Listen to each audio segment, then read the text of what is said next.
You think about boxing, you think about UFC, these niggas is beating each other's asses for 40 minutes. And after that, what they do? Man, they hugging each other. They like, bro, like bloodied up, beat up. You know what I'm saying? After beating each other up for 40 minutes. And if they could do it. All in no rim, we back with another video. I go by the name of Stealth the Producer, Doughboy Bush. Today, we're going to talk about the aftermath of the NBA Finals. The New York Knicks pulled it out in 5 games. They won 41. A lot of people didn't expect that. You know what I'm saying? But we're going to talk about a little bit why. We're going to talk about what's going on, you know, after the fact, because there's news already. We're hearing about De'Aaron Fox. We're hearing about Dylan Harper. You know, we had some things going on with Wemby not shaking the hands, you know, after the game. And I don't know Doughboy's opinion on that yet, but I'm interested to see what he has to say about that. But before we get to all that, if this is your first time to our channel, please hit that sub button. Like, comment, and subscribe. Y'all, it goes a long way. It's free. It's not going to hurt you. We're going to hit y'all with good, consistent content next few years, you know what I'm saying, as long as we keep doing this, and you know, hopefully we continue to grow and y'all can continue to grow with us, build this community up, and things, giveaways, you know, maybe get some of y'all on the channel, you know what I'm saying, like, you know, feature some of your comments and respond to y'all. Like, there's all kinds of things we can do, but we need to build the community first. So, you know, it starts with just one person. Don't just look at the numbers and be like, they don't have 50K up here, I'm not gonna follow. Nah, it starts from you. It starts from you watching the video right now. So, and like I said, we're gonna continue to get better as far as our quality, cameras, everything. Everything's gonna get better. So just, you know what I'm saying, ride it out with us. But, you know, and if you were here from the beginning, you've seen the improvement that we've made. You know what I'm saying? So some of the improvements we made were because of the comments we were getting. You know what I'm saying? So the feedback always helps, you know, so we definitely appreciate it. So straight to it, man. Topic 1. What does the championship mean for the New York Knicks? I think this is huge. I think this is huge. The last championship, was it 72? 73. 73? I think it was. You know, yeah. And, you know, like a 50-something year drought, you know what I'm saying? Like, and that's crazy because you would think, I know you always talk about large market, big market in New York. Like, you would think like they would get like the big free agent come here and, you know, would have won a championship somewhere over the span of that time, maybe in at least the last 20 years. But, you know, they weren't able to do it. A lot of that I feel like was because the league kind of promoted like the super team thing, and now they're getting away from it. Now it's more so, you know, the parity. I think they showed a screenshot the other day of the last, like, I want to say 8 teams to win a championship or something like that. Nobody repeated. You know what I'm saying? So it was like the Lakers, the Bucks. No, I think it started with the Raptors. It was like the Warriors, the Celtics, the Bucks. You know, somewhere in that order. Nuggets. You know. Yeah. And now we're fast forwarding all the way to the Knicks. You know, of course, OKC won last year. So there's a lot of parity in the league. So with that, the Knicks were able to kind of sneak in there and get one. What do you feel like it means for the league and for the Knicks to finally get over the hump and get a championship? Talk about Jalen Brown. Like, what are your thoughts on that? I think it was huge. It was huge for the city of New York, or for the, you know, for the state of New York. You know what I'm saying? I feel like, you know, not having a championship since '73, they've gotten there. Like I said, you know, they've gotten there in 90. Was it 99 when they went ahead and played the Spurs again? That was and they the last time. beat Yep, by 99. Yeah, they got beat by Tim Duncan and David Robinson and them boys. So this was huge. This was needed. You know, the city of New York, man, just like, you know, they're a ride or die fan base. Yeah, they ride for their teams. You know, whether it's good, whether it's bad, highs and lows, they're there supporting their Knickerbockers, their Giants, their Yankees, their Mets, whatever the case may be. You know, they're there. You know, and I respect that. I respect the fact that they never switched up. But this is definitely huge. This was definitely a great win for the Mecca, man. I loved it. I love the fact that they end up getting that dub, man. It was a beautiful thing, you know. And it's not like I hate the Spurs or anything like that, but I just felt like New York needed it. It was definitely needed for the city and state of New York, and for their fan base. I mean, you know, I would have never applied this in all my time of watching basketball and understanding basketball, and me being in my mid-40s. I would have never expected New York anytime soon would have had and won them. Man, you know what I'm saying? But that's crazy to say. Because we've been watching basketball since we was kids. Oh, I messed up on the screen. we've been watching basketball since we were kids. So the fact that we've never seen this team win a championship in our lifetime since we've been alive, you know what I'm saying? It's crazy. And again, being the large market of New York, you would think the Knicks brand has always been huge, but they just could not get over that hump. Jordan ran the 90s. And then the Knicks ran into, Hakeem Olajuwon. He had the back-to-back after Jordan left, and then Jordan came back and won 3 more. So, you know what I mean? And then you had the Spurs run, the Lakers run, and the Warriors run. So, like I said, those super teams were just running rampant with championships and stacking them up. It was hard for a team like the Knicks to kind of sneak in there, get one, especially when you didn't really have a lot of free agents coming through. So, Jalen Brunson, let's talk about him, because I know when we got him, when I say we, I'm a Knicks fan, y'all. So when we got him, I was I liked it. I don't know if you remember. I liked it, but I was like, man, because that was the time when Kevin Durant was a free agent. And we didn't get KD, and KD and Kyrie went over to Brooklyn, which I didn't understand. I'm like, why would you come to the Knicks? He said he didn't want to play for the Knicks. There was a statement that I remember it was like, it wasn't, he said like it wasn't cool to play for the Knicks or something. But I'm like, okay, but that's the marquee New York team. I don't know, but the Brooklyn thing didn't work. I never understood why cats did not want to come to New York. I know Carmelo, you know what I'm saying? Anthony was one of them ones, the poster boys that wanted to come to New York because he's from New York, or the area. Or the area, DC. But Baltimore to be exact, but yeah. But my thing is that why would you not want to come play for New York? Why would you not want to be on primetime TV? Why would you not want to go ahead and embody the culture, the fan base? Because I feel like with the Knicks, bro, like between them and like the Lakers, bro, it don't get no better than that as far as from a I would say marketing standpoint, and then from a loyalty fan base standpoint. Yeah. And then also, you a lot of endorsement deals come through these 2 states. But when you think about it too, when you think about Knicks, and when I think about the West Coast, I think about the Lakers, right? Those 2 brands. Some people, you could throw probably Boston in there. I would say Boston, New York, Lakers. I think secondary would probably be like Philadelphia, the Miami, stuff like that. But like when it comes to like the Knicks, it's kind of interesting because if you think about like let's just say like the last like 15 years or so, the newer fans who are catching on to the NBA now, who were kids then or young adults or teenagers or whatever, they don't really revere the Knicks like that. They look at Steph Curry. Some of even a little bit before that, some people were Kobe fans and things like that before he retired. Like they didn't. The whole mystique and the whole aura of the Knicks isn't really important to them. So for that group of people, what do you think it kind of like? Now the conversations start coming up and the history starts coming up. Do you feel like now they're going to learn more about like, oh, damn, this is really important for the NBA, because they've never seen it either. But see, with us, we kind of knew the magnitude and how big the Knicks were, but they don't understand it. Do you feel like it does anything for that crowd, or do you just feel like for them it's just like, all right, the next one, who's going to win, next year?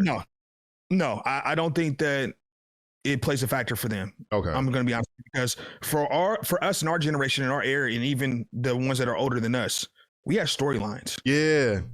We don't have storylines in the NBA, we don't have the rivalry. It's about stars now. Yeah, it's about stars. It's not about teams and players playing against one another.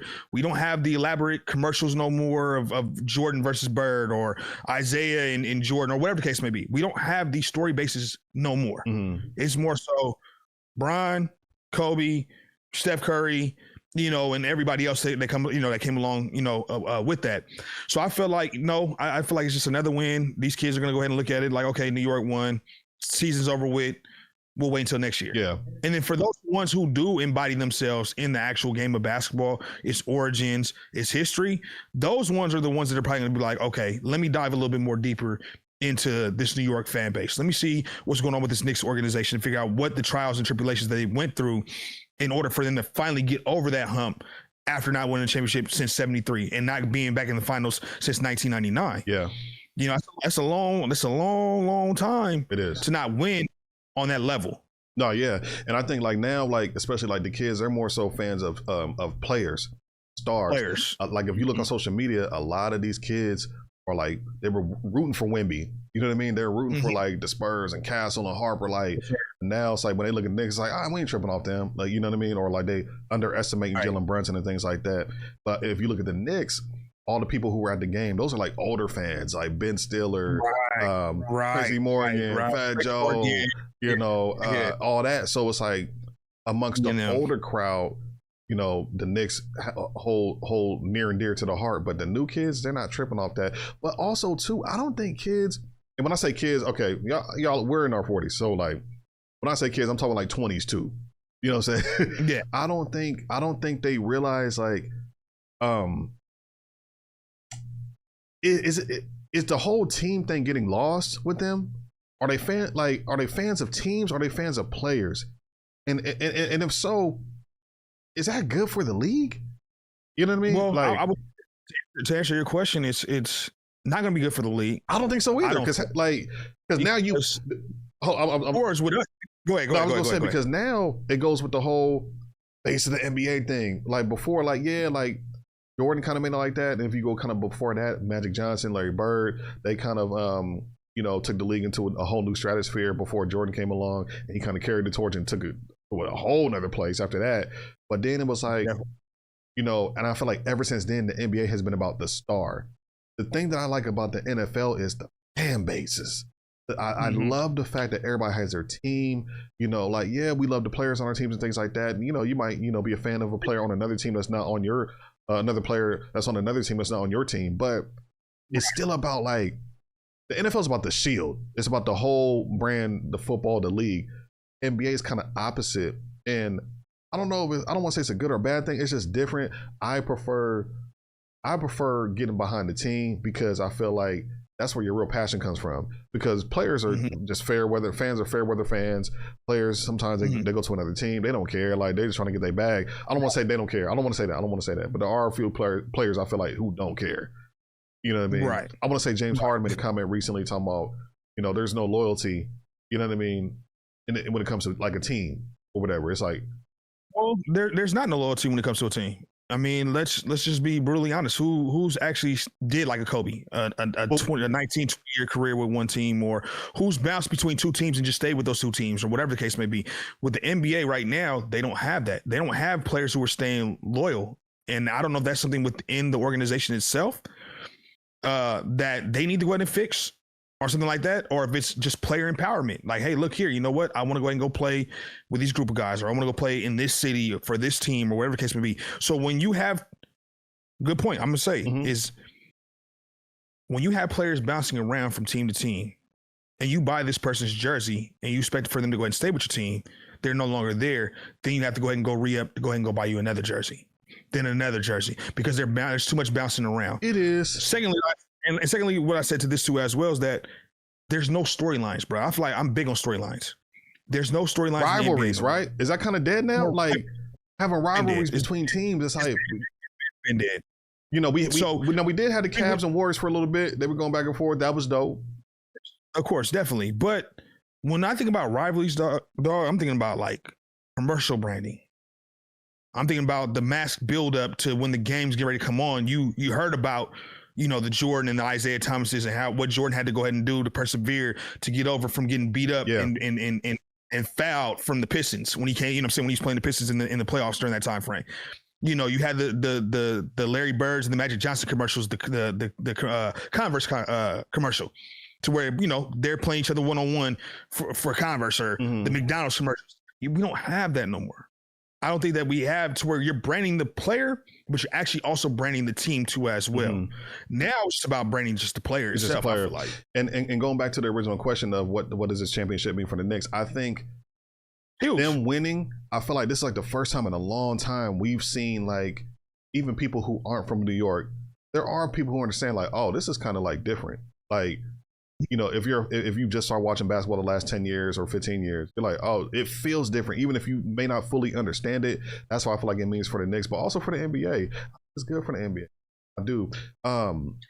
Now, the last point I want to make before we move on to the next topic, it was someone wanted to say, oh, like, so we were talking about free agents, right?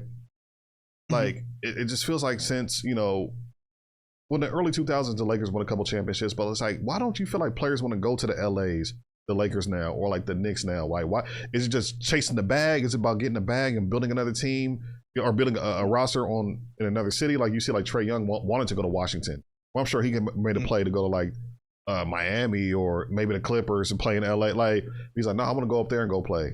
You know, like why do you feel like the players are making those type of decisions now more so than trying to get to the larger markets? Because I know you and I have had conversations about the large market. I was telling you, like, bro, I don't think players are tripping off that no more. I think we're starting to see more evidence of that. Why do you think that is? What's changed?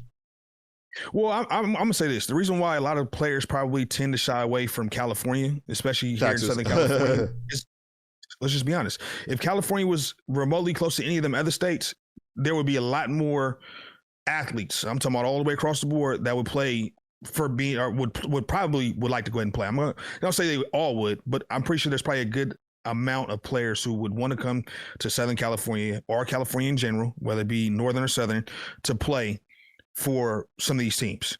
Now, to answer your question, I mean, I'm gonna say it like this: like Jalen Brunson, I'm gonna be honest with you, and I don't know if you've seen it. He turned down 113 million to go ahead and return. He turned a lot of money but it helped him. But it helped him win. It helped them win a championship. Him turning down that money allowed them to go get the OGs, the Michaels, Cat, Karl Anthony Towns, and things like that. And now they were able to do that because of his unselfishness and him being a free agent and wanting to go to New York and putting that franchise and that team on his back. And again, when people looked at it, they were like, "Why is he?" Why did the Knicks? Why are they excited about him? Or why is he taking this pay cut? Why is this? Why that? Oh, why did they give up all those picks for Michael Bridges? And I was even one of those guys about the whole picks thing. And it's like, it all made sense because like when you see the culmination of what happened, the Knicks ultimately won. You know what I'm saying? So when I say, again, going back, what does it mean for the Knicks? But what does this mean for the NBA? Because is this now the new way to do it? Is it to take a pay cut, or is it to build more so a team instead of trying to build around a superstar? I mean, I don't know. But Jalen Brunson became a superstar in New York. We saw flashes of his talent in Dallas before he went there. But we didn't know. I don't think we knew it was going to be this. But for those casual fans who did not understand and did not watch the Mavericks play, you didn't see the potential in him at that time. Yeah. You know, for those who actually like really dive into watching the sport and really watch it any chance that it comes on TV, you see the potential. Yeah. You see, okay, this player can go ahead and get better. And I felt like that move was great. I felt like he was like, hey, look, I'm going to New York. I want to put this franchise on my back. I want to be one of the ones like how Carmelo Anthony did. I want to go to New York. I want to play for the Knicks. I want to play for this franchise because of the history. And look what it did. It paid off. Yes, he did an unselfish act by taking a pay cut. Mm-hmm. How many of these players can you honestly say would actually go ahead and do that? I don't think it's going to be many. But if you want to get to this level here and you want to play for championships instead of paychecks, this is something that you're going to have to go ahead and sacrifice. To do what he did and to do it in New York, I feel like that for him and for the Knicks, this championship is huge. Bro, he's getting a statue in front of MSG after he retires, bro. I was just getting ready to ask you that. He's getting a statue in front of MSG after he retires because he's the one who did it. Patrick couldn't do it. You know, Carmelo couldn't do it. You know, and those years in between, the Knicks they struggled to put together a roster, which is so tough. That's what I'm saying for the Knicks to finally do it. Just you think about all those years, you think about all those players, you know, who they thought they could build around and just didn't work out. Like for them to finally do it, man, I think it's huge for the NBA. I think it's huge for the Knicks, and I'm excited to see what they can do, especially as a Knicks fan. But the league is tough, man, and there's a lot of teams getting better, a lot of players getting better. We got the draft coming up next week. Praise coming. Things are going to change. We're hearing about the Celtics, you know, so it's going to be tough for the Knicks next year. But they got one. They got one for sure. So the Knicks beat the San Antonio Spurs in 5 games. Whew. I don't think nobody expected 5 games. I said Knicks in 6, but I remember telling you, and I think you said the same thing. I'm like, bro, for some reason, I don't think the series is going 7. Like before it started, I said max 6, but like when I saw the Knicks win that first game in San Antonio, I'm like, oh, they might could finish this in 5. I'm like, I didn't think they were going to lose either game in MSG. They lost 1, but they won in 5. Man, I was like, whoa, they won in 5 games. Aaron Fox is a huge reason he's taking a lot of blame. He's taking the brunt of the blame for the loss to the Knicks. A lot of San Antonio fans, Spurs, are not happy, and it's kind of funny because just real quick before I let you fire off, I gotta talk. I've been saying I felt like it was redundant. As soon as the Spurs drafted Dylan Harper, I was like, that kind of like raised an eyebrow for me because I remember telling you, I'm like, oh, I thought sure they were gonna draft Ace Bailey, right? Because we knew Cooper Flag was going one. San Antonio had the second pick, but they saw something in Dylan Harper and they drafted him. I was like, well, is he gonna play? Like, how's he gonna find time? You already got Council, you already got Fox. Where's that time gonna come? And they found a way to make him the sixth man or whatever, and it worked out. They got to the NBA Finals. Although I do feel like they probably would have lost if Jalen Williams and AJ Mitchell were healthy. I feel like OKC would have beat them. They wouldn't even got to the finals, in my opinion. We'll never know. But they got to the finals with De'Aaron Fox, but he got there. He laid a dud. And I don't feel like he's the same player. I've been saying it for a while. I don't feel like we've seen that guy since 2023 in the playoffs against the Warriors when he was a part of the Sacramento Kings organization. And we saw the fall off then. And he wasn't playing well before he got traded from here. But a lot of people just attributed it to the team, or they attributed it to, he just doesn't want to be here. They made excuses for him. But we're kind of seeing the results, man. Like, he just can't. He's just not that same player. Does De'Aaron Fox need to go? Do they need to hand the reins of the point guard to Dylan Harper, go all in on him and Wemby and Castle, build that as your big three for now, and go get some assets for De'Aaron Fox, maybe a big. I'm starting to see some people talk about that. I said that. Go get a stretch four because Wemby really don't play big. He's on the perimeter a lot. Right. Yeah. And that was a part of another reason why people were kind of saying they lost on the perimeter too much. He's 7'5". You should be unstoppable in that paint. Just jump hooks all day. No, they can't stop you. But he didn't do that. So you needed that number two, kind of calm things down, get buckets when you needed them, and he could not do it. What are your thoughts on De'Aaron Fox? Does he need to go? Does he need to get traded?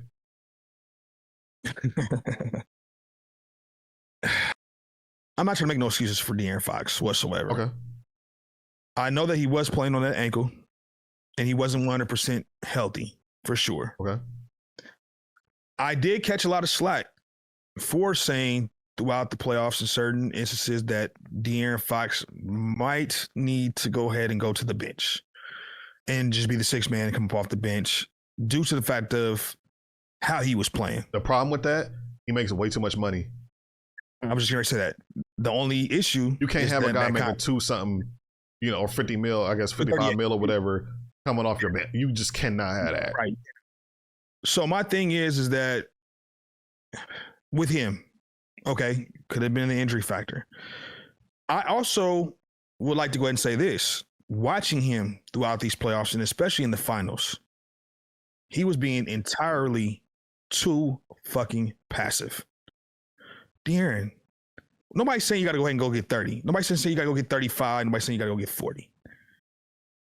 20, 25, 26, 27, probably, to at least help offset Wemby when he has an off night, and to also carry them young bulls who's never been on this at that level or on this platform before, or that stage before. Can I ask you a question? Why can't we not just sit here and say, I think people are trying to figure out why, like what happened, effort, why can't we just sit here and say maybe he's just not that dude anymore? Why can't we? Why is that not? I would say he's not that dude. I just said that. But why can't? Why? Okay, so if I was to say that, why couldn't I? What would be your argument against that? Because I feel like the evidence kind of supports what I've been saying. Again, he was not playing well before he left here a year and a half ago. So, and then like his stats haven't looked stellar since he's been in San Antonio. Right. I think a part of that, to be honest with you, man, when you're playing for a disgruntled organization and you want to go ahead and get out, I know you don't like to hear this. He didn't want to be in Sacramento no more. So at the end of the day, he's not going to give you your all. He's not going to play. He's not going to fight. Okay. All right. I didn't want to get into it, but now I got to respond to that. I got to respond to that. I can't let that hang. But I'll let you finish. Okay. The revolving doors of coaches coming in and out that joint. There's no stability that's there. The whole going to get free agents, had to get them to sign there, or to possibly get draft picks they fumbled the bag on quite a few different times, is not there. Can you pause right there real quick? Because I don't want to forget my thought, and I want to piggyback on what you just said so it makes sense within the pacing of the conversation. Yeah, go ahead. You were talking about the coaching, right? Well, if you didn't want the coach to go, why weren't you putting forth the effort, Mr. De'Aaron Fox? Because if y'all go back and look, before Mike Brown got fired, supposedly the coach, oh, I didn't want to play for another coach, so as soon as they fired Mike, now I wanted to go. Like you didn't want to go before. I don't believe that. You knew you wanted to go if you were De'Aaron Fox. You didn't want to be here. But supposedly his reason was, oh, I didn't want to play for another coach. Well, why didn't you put forth more effort for that coach? Why is it when he called you out in the media, his last, literally his last press conference before he got fired was calling you out, and then he gets fired. Right. Well, now all of a sudden it's like, and then you're all in the what's my man D-Lo? Mm-hmm. Did you see his video? That's resurfacing from when De'Aaron Fox was all nonchalant, like, oh well, the reason doesn't matter, like why I did it. It's like, bro, like you don't want to be accountable, and you're doing the same thing here in Sacramento. It's like, so what I'm saying is I'm starting to see a pattern with this guy as far as his professionalism, his personality, his lack of consistency. Mm-hmm. And I've already seen it. On top of all that, what I just said, I've already noted the deficiencies in his game. He's never been a great playmaker. He's never been a great shooter, right? He's never been a great defender. If you don't have the speed, what's there? Like, we're seeing all these character issues. To me, some people may not see it, but if you're a fan, but if you're looking objectively, we've seen things across time that show, like, do you even really care about the name on the front, or do you just care about the name on the back? And when I say the name on the front, like putting forth the effort to not get your coach fired. Because let's not forget why did Mike Brown get fired? Because the team was losing, right? Yeah. Because the team was losing. Who was the star of that team? And I'm just saying. Crazy. I'm just saying. Like, it's crazy that you said that, because I've read an article and I actually took a screenshot of this, and I don't know how true it is, but this is an article that was posted up on Twitter. And this is what De'Aaron Fox had to say on the reason why he got traded to the Spurs in 2025 from Sacramento. There was no fucking list. I wanted to go to San Antonio. A lot of people are mad, saying I handcuffed the team. Well, this is my career. It's not my job to help build your team. I'm not about to just go anywhere they want me to go ahead and go. So with that being said, clown, bro. Like, if this was really what came out your mouth. I think it is. I think I remember that. I think I remember that quote. Right. And if this came out your mouth and you actually said this, at least when you got away from Sacramento because you didn't want to be there so bad, you came to San Antonio later. That's what I'm saying. But my whole point is with that. My whole point is with that, because, and it's kind of circling around. I was saying, I feel like I feel like I'm the only one saying this. I ain't heard nobody else say this, but I'm telling you, another year of this, y'all gonna be saying the same thing as me. He's not the same player that he was when he was Swiper and going. And people are like, oh, where's that? I seen a video. Somebody was like showing his highlights like 4 years ago. Where is this? He's not the same guy no more, y'all. He's not. Well, and again, like I said, never been a great playmaker, never been a great shooter, never been a great defender. And now, if you're older and you're slowing down, we've already seen what speedy guard have y'all seen have a 15-year career of being that fast, speedy, like, no, we've never seen it. Anyway, so he's slowing down and he doesn't know how to transition into being like a playmaker or a 3-and-D guy, or just somebody who just be like, you know, kind of just lead the team in that way. I just don't feel like he's that dude, and I feel like that part is because of his personality. And I feel like the other part is he's just losing a step as far as like being that fast, young, speedy guard. You're not that no more. You don't have nothing else to fall back on. That's my opinion. Now, when it comes to his contract, I feel like the Spurs better move on from that now, because if you don't move on from it now and he gives you another season like he did, to where inconsistent, because I was showing y'all stats in November, December. I remember Teddy White was like, oh, no, he don't got to do that because it's just, okay, all right, let's see. What'd I say? Let's see. I said, let's see what happens when they need him. Remember, I said that in the chat 8 months ago. And the Spurs needed him. He didn't show up. You see what I'm saying? Well, I got talked about bad because in the other chats that I'm in, I was saying the same thing, that Wemby definitely does need help, and it should come from Fox, because Fox is making that amount of money, and they traded for you to fill in to be the actual playmaker scorer when Wemby's either on the bench or when they actually need help. Or Wemby could be on the floor, but when they need you, go get a bucket. They feel like right. They felt like that should have been you in this situation instead of it being Vassell, Harper, or even Champagnie for that matter, because of the way he was shooting, you know. But my thing is that, to answer your question, will somebody take a flyer on De'Aaron Fox for sure. Do I feel like the ankle probably played a little bit into some of the slow pace and not really being fully healthy? I will go ahead and say that. But I can also say too as well is I also do feel like sometimes players are put in certain teams and structures to where they don't fit well. I just probably don't feel like Mitch and his coaching and the way they play and the style of play fits De'Aaron Fox. And it's okay to say that. It's okay to say, hey, look here, you know what? The way this offense is structured, the way you guys got, going through Wemby, of course, is what you're going to go ahead and do, which they put a lot of pick and roll within Wemby and Fox in a lot of those situations.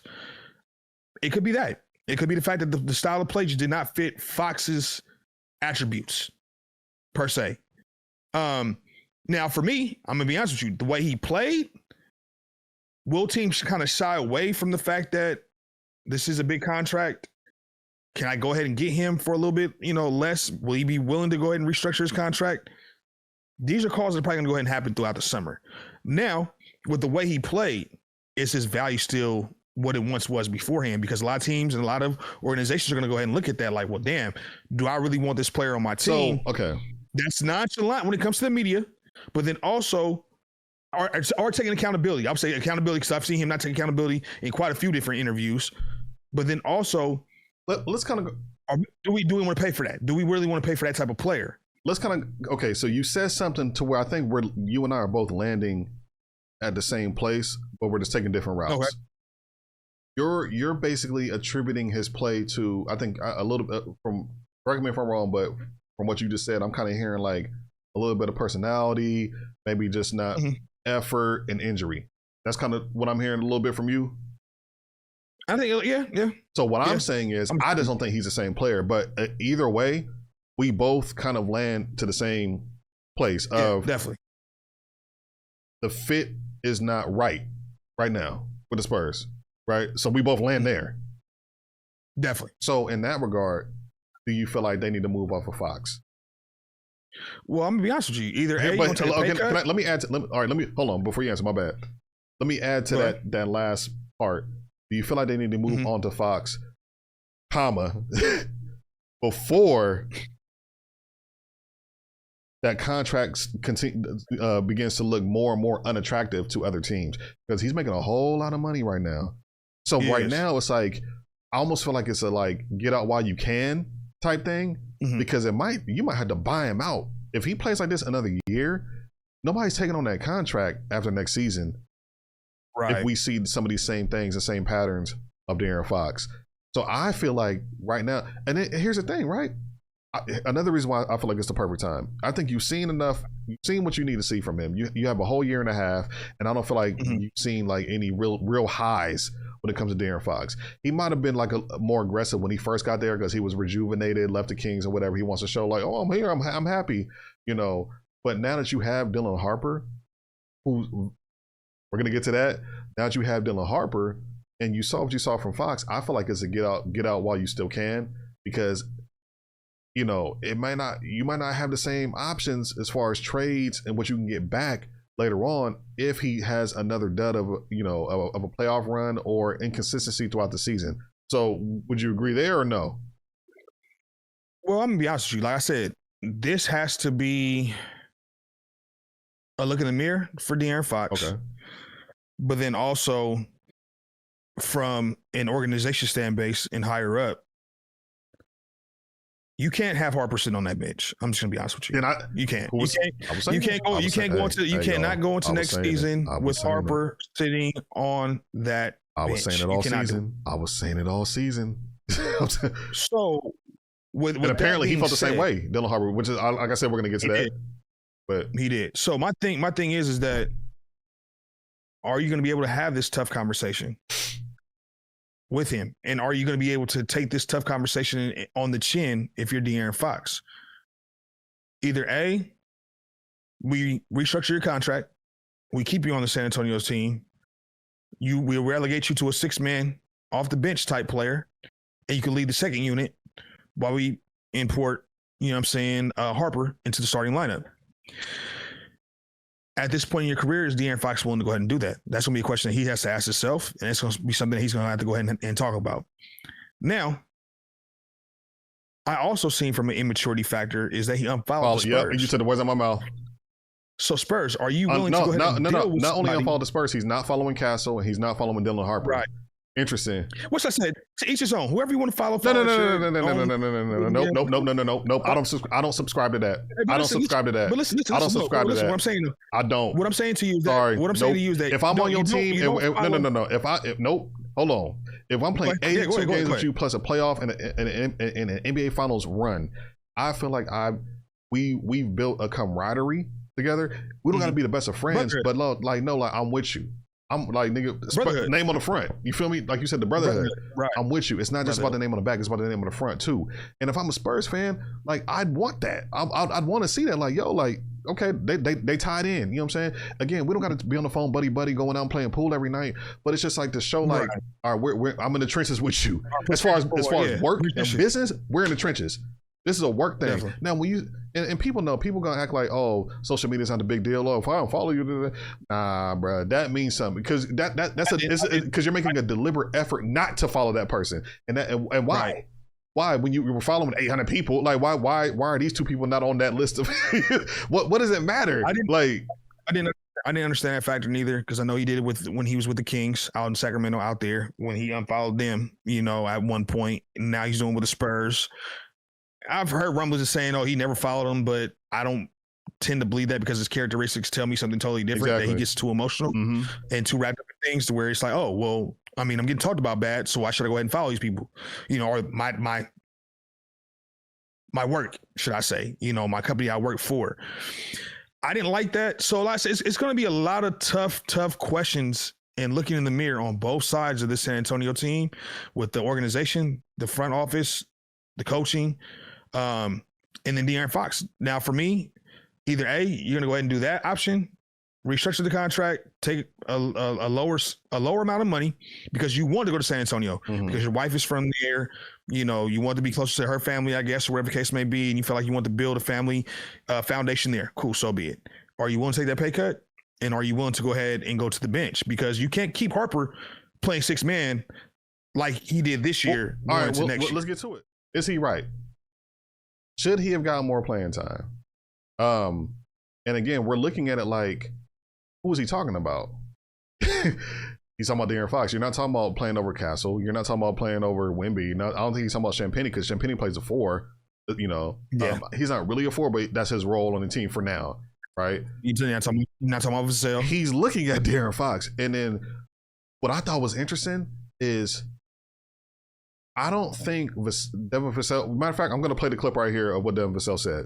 Dylan, I think we all knew he was talented. I don't know anybody if anybody knew he was talented, probably besides himself. He was upset with playing time and different roles that he was in. But when we needed him most, he stepped up, and we have a star in the making, and I know that he's going to put so much work into the offseason. It's not just offensively, but defensively. He's made a lot of plays. He's grown so much, and what is he, 20, 21 years old? I mean, the sky's the limit for him. So I'm just really proud of our rookies. They stepped up, and to be called, their number to be called in the NBA Finals shows the growth and the trust that the coaches have into them. All right, so for Devin Vassell to say that, right, I don't feel like he would have said that if Dylan Harper didn't want that narrative out there. It was, or that might have been how, not only how Dylan Harper felt, that might have been how he felt. That might have been how other guys on the team felt. Like, yo, like, why Brad not playing? Because he's out here going crazy. He should be the one, in these moments. He should be the one starting. He should be the one. But again, I feel like that contract was so hefty when you were Fox, you had to play in that role. But what are your thoughts on that, man? Like, with Vassell saying that? Because again, I feel like the media is a very powerful thing. Right. It is. And when you use it to your advantage, things happen. Things get, you can shake things up. Narratives begin. People begin to talk. And now you mean to tell me that Fox ain't feeling a certain type of way after hearing that? After hearing his teammate on that podium say that about his other teammate who feels like he should have been playing over you? You know what I'm saying? So it's like, oh, how many of y'all felt that way too? Like now it's like it's creating friction in that locker room, especially when you didn't show up. We had a whole thing about De'Aaron Fox. What are your thoughts about the whole Dylan Harper thing, wanting more minutes? Well, the power of the media. You know, when you voice your opinions and thoughts and concerns about certain things and not come off as an asshole, so be it. I'm not mad at it. I'm always open to the freedom of, you know, free speech, as long as it's done, you know, in the correct way to a certain degree and not, you know, coming off as the, you know, things to go ahead and say. I blame this on Mitch. Mitch Johnson is the blame for this. I'm just going to be honest with you. You know, Mitch Johnson knew what he was getting himself into when he was not playing, when Fox was not playing right. When Fox did not show up in the last 3 or 4 games, when Harper was actually outplaying him. Then you had the media tell you after game 3, game 4, and I know you watch it, I know you listen to it. I'm sure the media, you heard it, and they said it. Hey, Harper needs to be in crucial moments in the 4th quarter. Why is De'Aaron Fox in there? You're not getting any productivity coming from out of Fox that you are from Harper. On the outside looking in, if that was me and I'm sitting on the bench and I'm playing as well as I'm playing, being Dylan Harper, I'm going to be pissed off. Oh, yeah. If I'm these players out here giving my blood, sweat, and tears into the game, and I know that I can get better production from my bro Harper than what I can from my other bro Fox, if the coach has to go ahead and pull you, he has to go ahead and pull you, and I'm all for it. And in this situation here, I blame Mitch for not allocating those minutes that needs to go ahead and be allocated to the right person. But here's the thing. I Fox on that bench instead of, and like I said, he didn't have to start. Harper didn't have to start. But in crucial moments, especially in 4th quarter when it's time to close out games and things of that nature, you got to ride the high hand. This guy had the high hand. Go with it. But here's the thing, though, right? And I agree with you for everything you just said. But we got to add another caveat to that. You forget, Devin Vassell said throughout the whole season, Dylan Harper. So he wasn't just talking about the playoffs. He wasn't just talking about the finals. He was talking about the whole entire season. Dylan Harper was not happy with his minutes. So he felt like he should have been on that court. And it goes with what I was saying. I need you to back me up on this. Did I not say when Dylan Harper got drafted last June of 2025, of 2025, I looked up and I said, kind of redundant when you just got Fox in January, like 5 months prior, and then you draft this blue chip point guard, 6'7", who can do everything. And I'm like, wait a minute, he needs a ball in his hands. He needs to be on the floor. He needs those minutes. But you just got this guy, and I'm like, it didn't make no sense to me. So I guess, and then you still had Castle, who was handling the ball a lot, who was playing a lot of PG, you know. So I said it then. Did I not say it then? No, I will go ahead and back you up. Thank you. In that regard, through text messages. I mean, even we 12 talked months about ago, it on here. You know, 12 months ago, I said it. We talked about it on here too, as well, throughout certain podcasts about, you know, why did the San Antonio Spurs go ahead and do that? But I'm gonna be honest with you, I don't think that they were going to go ahead and get that number 2 pick. I figured that they were in the thought process of saying, we're not gonna be into the top 3 or let alone the top 5. I don't think they anticipate. Well, that's what I'm saying. But no, I agree with you there. But here's the thing: why would you use that pick? See, I was thinking the whole time. I'm thinking Cooper Flag 1, Ace Bailey 2. Remember, I'm like, cause I feel like Ace Bailey would have fit well on this team because he's like 6'9". He could have been your 4. Stretch 4, shoot the 3. He could put the ball on the floor. He could boogie on you. I feel like he would have fit great, but they chose him with the Fox thing, right? But well, I mean, you gotta understand though. They had Jeremy Sochan at the time. They had Mitch still there, so it probably didn't make sense to probably. Well, Sochan wasn't even playing, and he's not a scorer. He's. I'm just saying they had him on the roster, and then you had Harrison Barnes that was actually playing throughout the season too as well. So they probably felt like, you know what, let's go ahead and go with the point guard route. But you just got De'Aaron Fox, your $200 million man point guard, and you drafted another point guard. That didn't make no sense to me. Well, and now we're saying it though, because Dylan Harper's telling you, Vassell is telling you, it don't make no sense. That's pretty much what I heard. It don't make no sense. Well, I mean, you know what I'm saying? This guy needs to be on the court. He needs to be on the court. Say this, playing devil's advocate, I don't think that they thought his progression would be this fast. Fair. To be honest, fair. I throw that out there. They didn't think that he was going to progress fast. Fair. So they probably like, all right, you know what? If we sit Dylan Harper on the bench for 2 years, max 3, we're coming up off De'Aaron Fox's contract. He's going to be a little bit older. We got somebody we got somebody at that time. We got somebody we can go ahead and just shove right on in right now. You know what I'm saying? Right into the puzzle, put him in, plug and play. Let's go. So I will say that. I can say that could have been a possibility of how they were looking at things. But it came a lot faster than what they anticipated. Bruh. And you don't want, I'm gonna be honest with you, and you don't want this to be a James Harden situation when he was in OKC. You don't want Harper. You don't want it to be like Well, that. ain't that kind of what it's looking like? Who you gonna choose? Are you choosing Fox? Or are you gonna go ahead and let? Well, no. Harper If you recall, though, I don't know if you recall. See, I don't know why I remember these things, but it was the choice was pretty much between paying Ibaka versus paying Harden, and you kind of needed Ibaka at that time, right? So they went that route. But I want to say even James Harden was asking for like maybe like $5 million more than what they gave him, or something, or than what they were offering him. Excuse me. And then he went over to Houston, like, nah, I'm finna come over here, and then the rest is history. He had a crazy run in Houston, but like. Again, like you said, what if that happens with a Dylan Harper? If you do stay in this, and going back to the previous question, right? Going back to the previous question, does De'Aaron Fox need to go? Because if you don't let him go now, all right, let's just say all right, let's go the reverse, right? Let's go to reverse. I said if De'Aaron Fox has a dud of a season, right? You're gonna be looking at that contract like, nobody's gonna want to take it. Well, say De'Aaron Fox come back and he starts going crazy. He's hooping. He's averaging 24. He's averaging 8 assists, 5 rebounds. He's making clutch shots. Wemby's out. No problem. Give me the rock. Now you're hooping. So now what are you doing? No, hold on, though, boy. Now what are you doing? You're taking more minutes away from Dylan Harper. You can't win with this situation. He got to go. You can't win. Either way, he has to go. Well, and if you have Dylan Harper, he has to go. Well, that's why I said at the very beginning, it's like either A, you're gonna come off him, or B, you're gonna go ahead and relegate him to being a bench role player and come off the bench, but you got to go ahead and restructure that contract. And I don't know if De'Aaron Fox is willing to go ahead and do that. I just don't think it's gonna work. I don't either way. Whether he has a great season or a bad season, I just don't think it's gonna work. And that's a good point. I like the point that you just made, because if De'Aaron Fox does come back healthy and he comes back to somewhat of being what he was in Sacramento, now Dylan Harper's not playing 6 and 3 or whatever the case may be. You're not taking minutes from Vassell. You're not taking minutes away from Castle. You see what I'm saying? Because Vassell's your shooter. He's there to shoot. Yep. Vassell's there to shoot. Champagnie is there. Again, he's your power forward. Even though he's like 6'6". Yeah. To me, he's a guard. Really, he's a real. If you put him on any other team, he's playing the 2. I think he's like what is like they got him listed at 6'8". I think he's like 6'6" and a half. Like he's not 6'7" probably. Yeah, but they're playing like 4 guards in Wemby. But that's a whole nother. But like again, you're not taking minutes from Castle. You're not taking minutes from Champagnie. You're not taking minutes from your shooter in Vassell.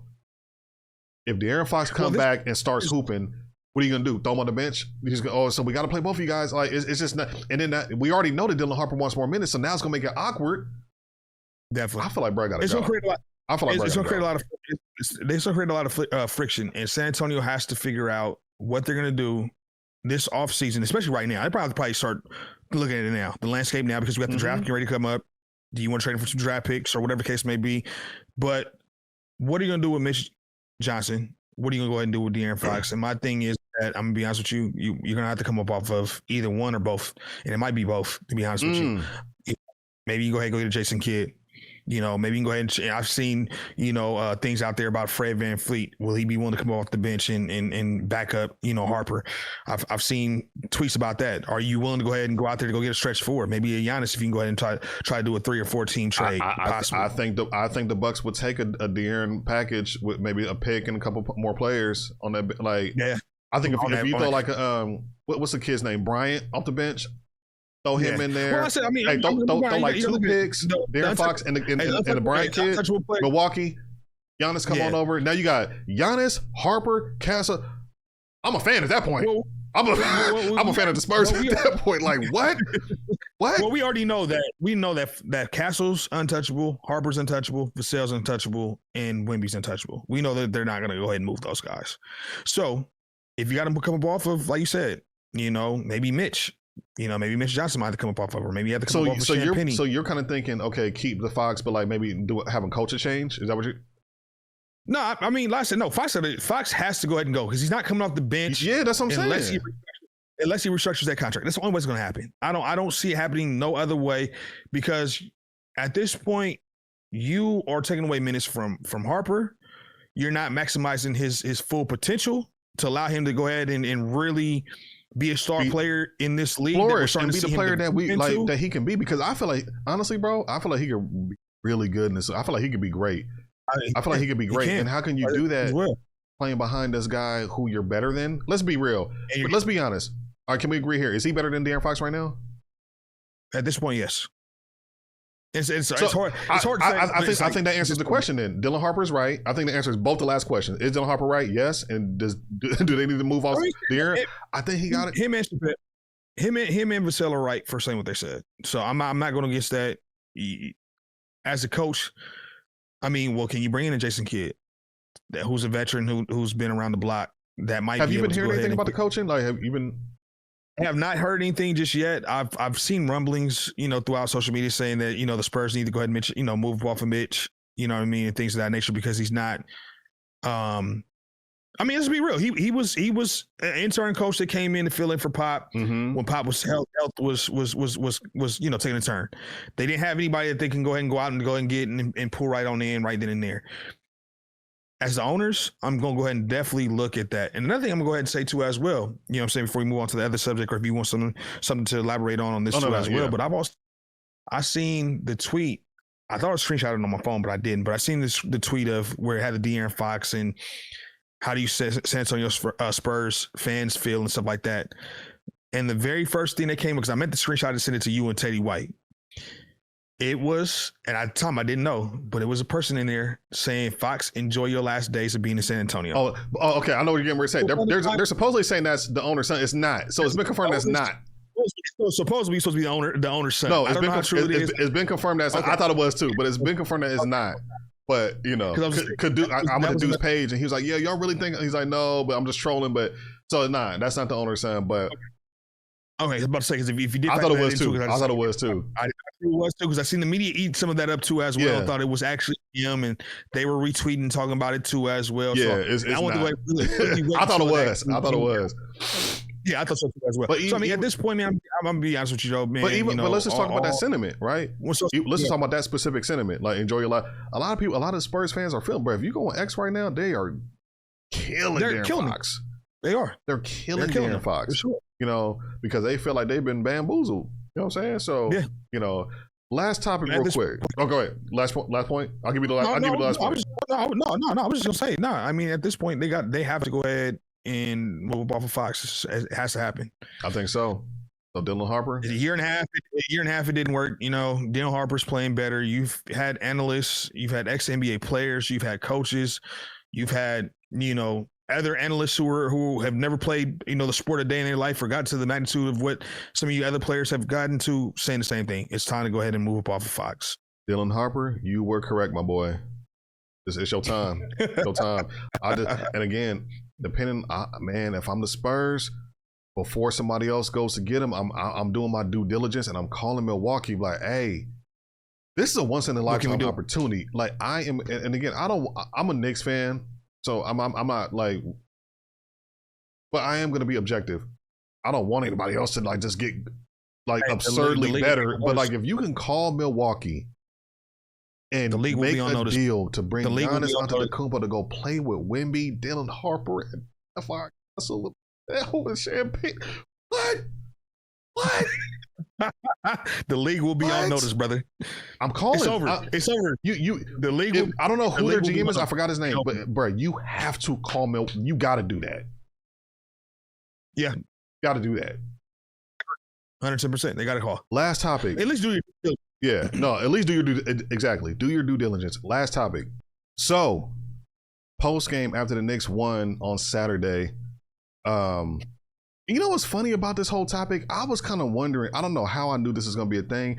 I'm like, man, like, the way the series was going, I was sitting there thinking, like, man, like, I wonder, like, the dap up is going to be crazy after the game. I'm like, the way it's looking, like, Wemby, just the way he's playing, I feel like he's playing a little dirty, but I'm like, man, but these men are professional. They're professional athletes. I'm like, nah, they going to dap it up.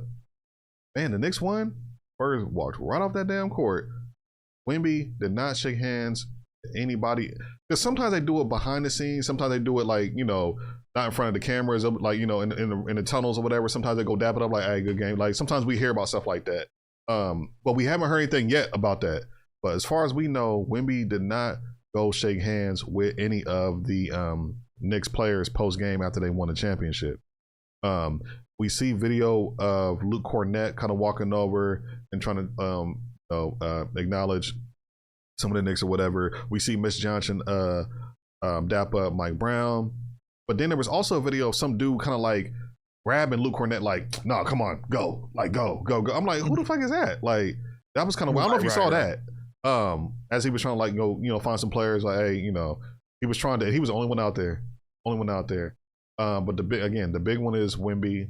Oh, I think the whole team really castled with all of them. Like, nobody stayed to shake their hand. Like, what do you, before we get into like, the context and kind of what Park was saying, Will was saying, what are your thoughts on that? Are you gonna play that video? He don't have to be in a dabbing up mode or mood to go down on the other end and congratulate a New York Knicks team that just kicked his ass, that dominated him, that made him look weak. I don't believe that NBA players or professional athletes have to shake hands. Why? But I think it's one of the worst rules for professional sports that I have to show sportsmanship and shake your hand after you beaten me in a moment where maybe I don't want to shake your hand. Maybe I don't like you. I don't need to like you. I don't get paid to like you. I get paid to compete against you. Because for me, I see it in two different sides. Okay. I understand the side of you got your ass kicked. I understand the side that you're mad. Emotions are running high. You don't necessarily want to go ahead and be a sportsman or show great sportsmanship by shaking hands. You're kind of riding on this emotional roller coaster. I get it. I definitely understand it because, as an ex-athlete myself and things of that nature, yes, you do get pissed off. Yes, your emotions are running high because you might have lost to a team that you feel like you should have beat or whatever the case may be. But at the same token, the other side of it is you've been taught since you were 5 years old. Perk, Jason, show good sportsmanship. Come on, man. You were taught that very, very young, all the way throughout. You're not teaching these kids that are looking up and watching these moments. That's what I thought about. Of good sportsmanship. So now the kids can look at Wemby and be like, oh, he didn't do it. I don't gotta do it. He's a professional. He's an NBA. I'm not gonna go shake nobody's hand. Like, what kind of precedent is that creating for the youth who are watching the NBA or looking up to Wemby, or when they listen to a Perk or listen to a Jay Williams say things like that? Like, that's just crazy to me. Hold that man accountable for not being professional. That's like, bro. And here's my thing, right? I'm sorry, I'm gonna let you continue, but it kind of goes to what I was saying a couple weeks, or no, like last week. I think just last week. I said I feel like the Spurs are front runners. And like the definition of front runners, for y'all who don't know, y'all go look it up. But it's like, you get hyped up, when you're winning, and when things kind of aren't going your way, you're really, kind of almost like down, like somber, like, but you're not even killed, you're not locked in. Also, too, you're celebrating when you're up, all this and that, yelling to people's faces, oh, I'm in your head, corny ass nigga. But yeah, right. But then, like, as soon as you lose, you walk up the court, so you can do all that yapping. You know what I'm saying? When you feel like you're about to win. But as soon as you lose, you can't just be a man and be like, hey, y'all, GG's, bro. Like, you feel me? Like, y'all did that. Hey, I'm gonna see you next year, though. You know what I'm saying? Or like whatever. Like, because here's my thing. Like, another point I want to make. I think one of them, Jay Will said, "Oh, look, yeah, like, we're battling. I don't want to shake your hand. I don't have to like you. It's not about liking you. It's not about liking you, bro. It's about acknowledging, like, look, I'm a competitor. You're a competitor. I know you brought it. I brought it. We both tried our best, our hardest. We left it all on the floor. Both of us. You know what? Respect, bro. You know what I'm saying? Like, respect. Congratulations. I'm gonna see you again. You have to see me, or, you know what I'm saying? I'm gonna be here again. I don't know where you're gonna be, but I'm gonna be. You know what I'm saying? Like, just, and it's just like, and again, like, my last point I want to make to that, because I don't want to talk too much about this. I do want to get your opinion further, but you think about boxing, you think about UFC. These niggas is beating each other's asses for 40 minutes, and after that, what they do? Man, they hugging each other. They like, bro, like, bloodied up, beat up. You know what I'm saying? After beating each other up for 40 minutes, and if they could do it, and then at that, standing next to each other during a post game or pre-game or a post game fight interview. After talking mess and talking about each other's families, you try to like pushing each other at the press conference and all, and even after all that, I've like every single UFC match I've seen recently, boxing match, even the what was the one we just watched with the two brothers just boxing? Oh damn! And they were talking mad. They were about talking each other mad. too. Hey, bro, and post match, what they fight. do? Hey, you know what I'm saying? Dapped it up. Good fight. So I you mean to rematch. tell me? And I didn't really see like no bad blood. There wasn't no fight throughout the finals. It was nothing like that. There might be some trash talk. That's an NBA. You know what I'm saying? We're competing against each other. Right. You can't shake, bro.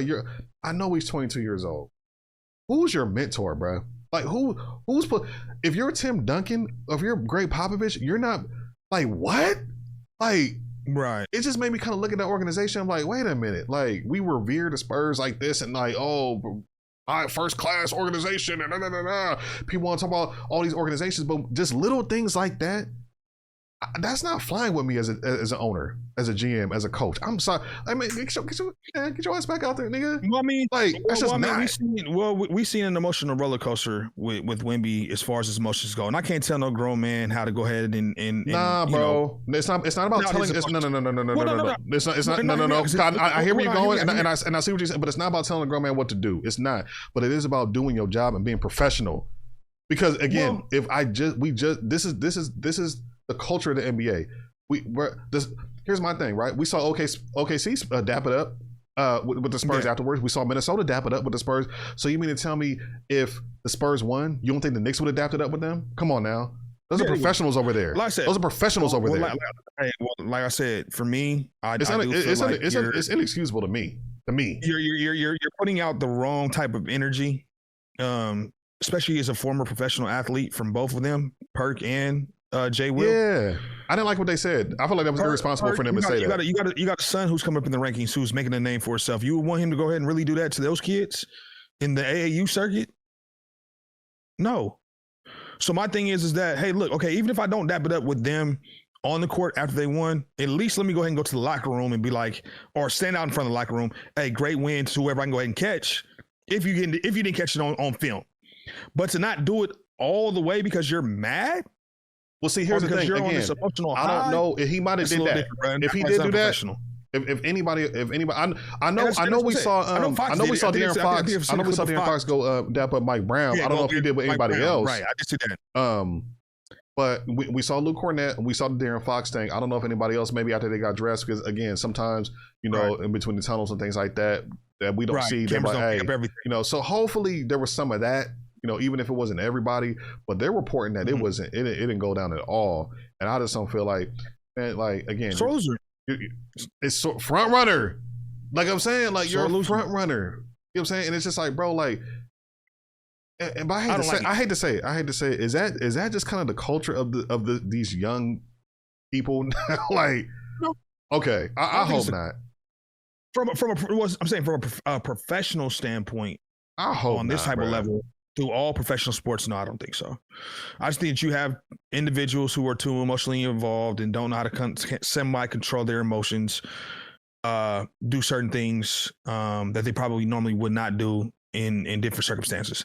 There's a lot of people. There's a lot of people making excuses and justifying that his act. There's somebody saying, "Oh, the Knicks were playing dirty." No, they weren't. Wemby was the dirtiest player in the whole series. So my thing is, like, okay, so let's just say this then. Who was playing dirty? So I'm gonna ask you this then, Steph.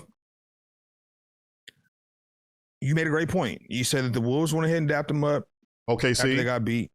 You said OKC dapped them up after they got beat, right? I believe the Blazers dapped them up after they lost. Like, and so with this being said, so you literally cried when you got after you beat the Thunder. Cried. And I understand, it's a great achievement in life. You're getting to the next level of what you're trying to go ahead and compete for, at the all-time high. You cried, dapped it up then. No problems. You lose, you're like, fuck this. I'm not shaking nobody's hand. I'm out of here. What's the difference? I told you, I think he's emotional. I told you a long time ago. I'm telling you, I'm being proven it right with a lot of stuff I've been saying about the Spurs, Wemby, Fox, Harper. Like, I've been seeing these things because a lot of times, like, things they don't just pop up out of nowhere.